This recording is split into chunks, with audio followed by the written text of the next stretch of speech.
Olá, meu nome é Marcelo e nesse breve vídeo eu irei falar um pouco sobre o protocolo Spanning Tree.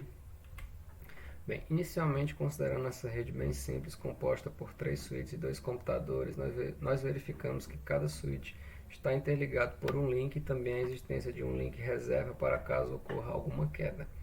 Essa estrutura ela irá causar a ocorrência de loops, o que irá fazer com que a rede trave e mesmo reiniciando o switch, o problema irá persistir com o tempo. Então, nesse cenário, é necessário que seja utilizado algum protocolo que de forma inteligente desabilite esses links. E esse protocolo é o Spanning Tree. Bem, retomando aquela rede inicial, nós vamos mostrar como o Spanning Tree atuaria sobre ela para poder resolver este problema. Inicialmente, ele define um nó chamado root, ou nó raiz, que a partir dele ele irá calcular todos os caminhos possíveis e verificar a existência de caminhos redundantes. Ao identificar um caminho redundante, ele vai habilitar apenas uma porta justamente para quando ocorrer uma queda, esse link possa ser utilizado. Agora nós vamos ver como o Spanning Tree atua em uma rede um pouco mais complexa. Bem, neste exemplo aqui a gente vê que cada nó ele contém 3 pedaços de informação para cada porta, ok? Onde R significa o ID do nó raiz atual, D a distância do root e N o nó mais próximo do root. Inicialmente, quando a gente fizer essa configuração inicial, cada nó designa a si próprio como nó raiz. Os nós ele enviam atualizações para cada porta. Por exemplo, aqui no nó 40 a gente vê que ele envia informações para 20, 10 e 75. O mesmo acontece com os demais nós, como a gente pode ver aqui no nó 10 e no nó 75, ok? Quando um nó recebe uma atualização de outro nó, ele atualiza a informação da sua própria porta se 1.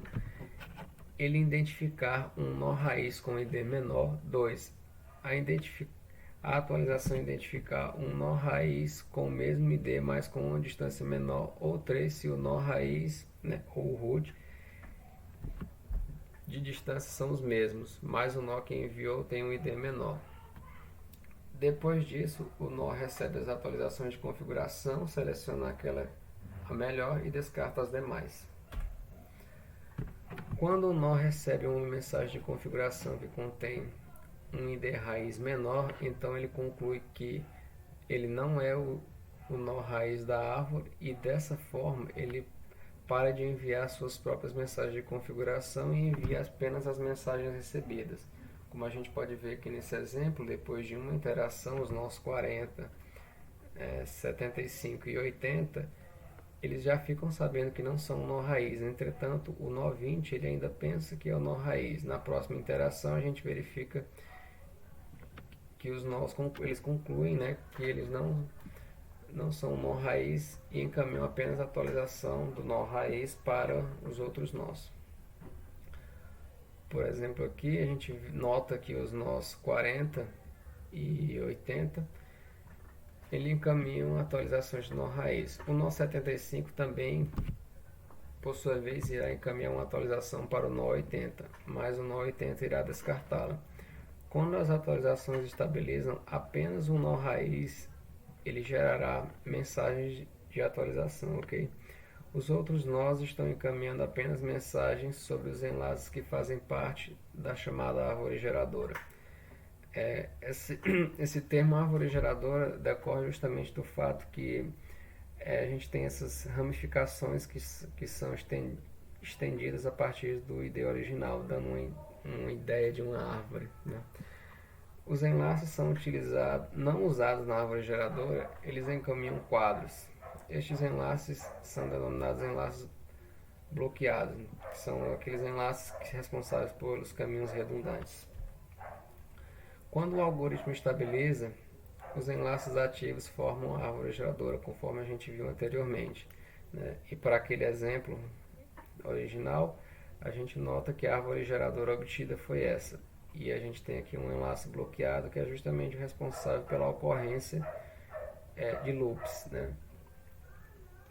É importante salientar que os nós continuam enviando atualizações de Spanning Tree ocasionalmente.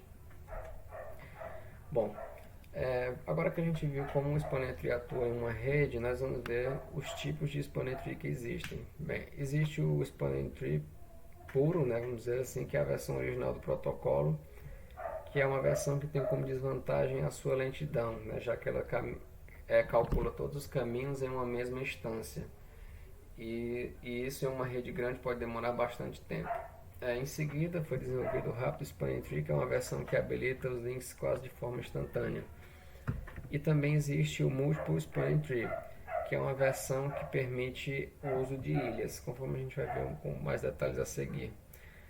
O Multiple Spanning Tree ele é interessante porque você pode separar a sua rede em VLANs, né? VLANs. E aqui neste exemplo a gente tem duas VLANs, né? Uma VLAN em vermelho, denotada por esses dois computadores, e uma VLAN em azul, né? E a gente nota que, por exemplo, na aplicação, quando a gente tem o Spanner Tree utilizado para VLAN vermelho, nós vamos ter este caminho aqui utilizado apenas. E este link aqui em azul, ele será desabilitado. E quando a gente está fazendo o uso da VLAN azul, este caminho aqui ele será desabilitado e apenas este irá funcionar. Esta versão do protocolo ela é útil, pois ela faz com que não hajam links em desuso, né? Conforme como a gente viu no começo do vídeo, isso pode ocorrer, né? E o Multiple Spanning Tree ele promove essa utilização. Bem, obrigado pela atenção.